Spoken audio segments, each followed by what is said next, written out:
All right, Dylan. So I'm glad to have you here checking out a prototype.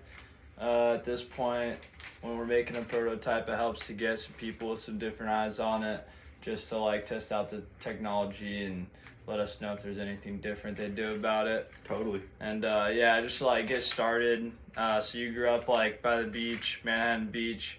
Yeah. So when you're at home, like, do you spend much time at the beach or in the ocean? Yeah, I'm in the ocean from year round. Summertime, probably 4 or 5 days a week. Wintertime, a little bit less, but as much as I can be. Yeah, for sure. And you surf a little bit? Definitely. How much do you surf when you're back home? When I'm back home, it depends if it's summer or winter. But summertime, I'm out at least 3 times a week. Wintertime, I'm afraid of the cold water, but I'm out once a week then. You're familiar with you do it a bit. And so did you grow up surfing as a kid? Yeah, thanks to my dad, he taught me. Awesome. So like, did your parents ever, how did your parents get your attention when they wanted you to come in? And did they ever like struggle with getting your attention when they wanted to come in? Yeah, definitely. I mean, and unless my dad was out there with me, they'd be screaming at me from either off on the pier or trying somewhere on the beach to get my attention, which usually did not work, or I could act like I didn't hear it. Yeah, for sure. And like, have you ever lost track of time when you're out surfing and stayed out too long, like miss getting to work or getting to school or somewhere? Especially on good days when the waves are going, there's a lot of the times time just goes by like that. Yeah, for sure. Yeah, so this is BuzBuz. This is our prototype. It's a surf GPS watch that buzzes when it's time to go in.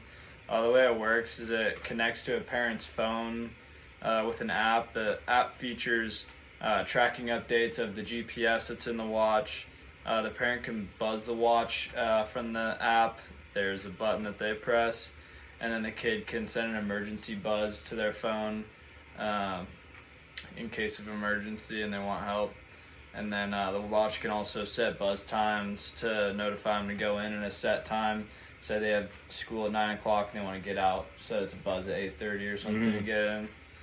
So yeah, so first thing I guess is we'll turn this on.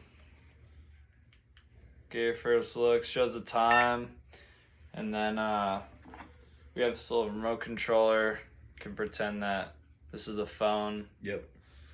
But yeah, so like it can buzz, like if the parent presses it, like say this is on their phone, and have like a little interface of an idea of what the app will look like.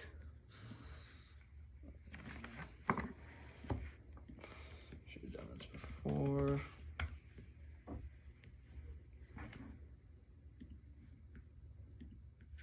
Alright, anyways.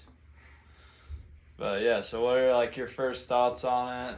You think that like the buzzing thing would help with parents getting their kids to come in? Definitely. I mean, it's a buzz where you cannot miss it. Like, if you were even under the water, you would definitely feel it, and you would know exactly if you need to come in or whatever. Yeah. Super nice, and yeah, it's just one of those reminders, because especially as a kid, you don't really care too much about, like, what time it is. So, like, it shows you the time. Like, you may look at it once or twice, but you're not focused on that as a kid. Yeah. So actually feeling that buzz, like, will actually get you out of the water, and yeah, sure, you'll be able to tell then. Yeah, and so, like, I mean, the physical design isn't, like, anywhere near what it would actually be, just because the electronic components and stuff, they take really long to get here for, like, the tiny little boards and stuff we want to put in it. But, like, for physical design, do you think, like, the kind of, like, square design, but if it was, like, obviously a lot smaller is good, or you think that would look better a circle, or? Yeah, I mean, I think the shape doesn't really matter too much, because there's other surf watches that kind of have a square shape to them. But the thickness, definitely, if it could get thinner. Yeah. That would be huge, and then. Yeah, I mean, circular or rectangular, I think it would work well, and I think that's probably where you can make 2 different versions of it, a circular version and a rectangular version. But comfortability-wise, like, if I was going to wear this on my wrist like an actual watch, I would.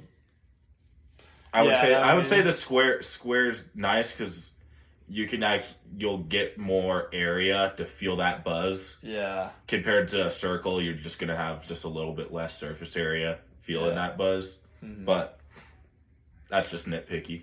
Yeah, and like for colors, do you think like this is gonna be marketed towards kids that are like a little bit younger, just because like when you get older, you don't need someone like telling you when to come in or Yeah, whatever. of course. So like, you think that kids will like crazy colors like this, or just kind of like a nice sleek like matte black or gray or like dark blue kind of watch? I would definitely go with the crazy bright colors. I remember as a kid, I always loved a bright color. Yeah. I didn't really ever want black.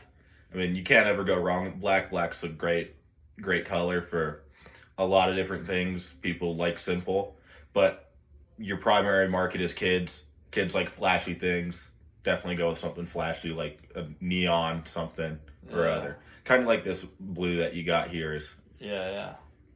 So, is there anything that you like dislike about it that you would maybe change or add any other features to it? I mean, right now we just plan on having just displaying the time and then buzzing and then trackable GPS. Is there any other features you would want on it, or anything you dislike about those features? I think the only thing that I would add to it is there's some surf watches out there that kind of tell you what the tide is doing. Yeah. That would be the only thing that I'd add into it. Just because then because it's not practical to wear two watches, or at least in my opinion, it wouldn't be. So that could eliminate then a competitor, and you could have it all set here. Yeah. And then that'd be huge. But yeah, other than that, I think it's a great idea, and especially for kids that don't ever want to come in and parents that struggle with it, this is insane. Yeah, and so part of our plan is it's going to connect via cellular data, but there's a SIM card that has a little bit less data storage. Here's the catch: it's $1 for the SIM card, and then a $10 lifetime payment instead of monthly charges. So we'd only be able to have like very minimal features like that to avoid the monthly charges. Got it. Would you rather have monthly charges and have all like the rings and bells with like tide tracking, wave tracking, all that surf metrics, or have a $10 one-time payment, no monthly charges, and just have like minimal features like time, GPS, and buzzing?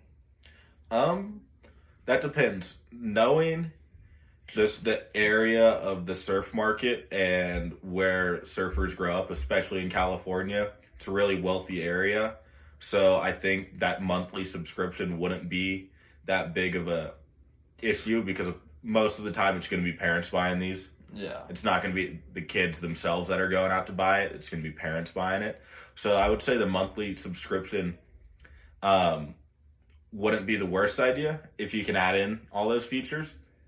But then that's kind of like how I was saying, where you could have a circular model and a rectangular model. You could have two models where one's simpler lifetime fee, and then you could have an advanced model that allows all those features where you could mark it up and sell it for more than. And that's exactly what our plan is. But so your family owns a surf shop, Manhattan Beach. How do like surf watch sales look at your surf shop? So routinely, I would say we sell anywhere between 5 and 10 watches a week, because it's one of those things where it's not like you need it constantly, but there's always a new Grom that's coming into the store that needs a watch to tell the time. And they just last a long time. Exactly. Yeah. So it's not that we're selling a crazy amount, but it's a staple that constantly is being requested. Yeah. And so there's surf watches that are like super basic, like, like Shark Watch. So there's those, and there's all the way up to like Rip Curl has a surf watch that does, like, you probably heard of that, the Rip Curl Surf GPS watch that connects it to your phone and shows you everything. Do you see more sales of like those super crazy expensive surf watches with all those features, or just more like the basic ones with like that tell the time and the tide maybe? I would say you would probably see more sales with the more expensive one just or with the all the bells and whistles on it just because of who's buying it. And I know how it works when you're like talking to your mom at the store, like you're gonna try to upsell her on it, like, oh, I need this one, I need this fancy model. And while it may not always work, it's gonna work more times than not, especially in the area of Southern California. You're gonna get more of those high ticket sales, I believe. Yeah, for sure. Well, that's all I have for you. And yeah. Sweet.